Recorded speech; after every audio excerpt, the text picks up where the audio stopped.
Hey everyone, this is Tim from Your Six Studios. Today in this video, I'm going to show you how to update your LG TV and also the application. So to update the TV software, press Options on your remote, and then this page will open up. Let's go up to Settings right here and select this and wait for this to open.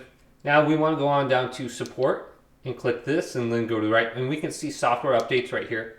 Now this is going to be for my TV. Make sure auto update is checkmarked and then go to check for updates.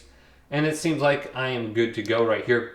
Now to do the applications, it's a little bit different. So let's go back to the home screen and we can see all our applications. Now we got this little app wheel right here. We want to go all the way to the left where we can see apps. So let's select this. And then once we go to the app list, we want to go up to the top right and there will be three little dots we can select.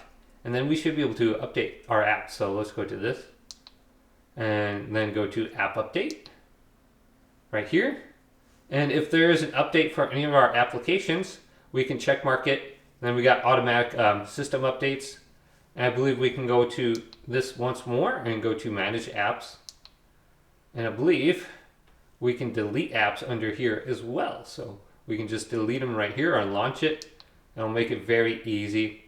So hopefully this quick little video did indeed help you out. If it did, leave it a big thumbs up and subscribe my channel down below for more tech help videos coming up next on Your Six Tech.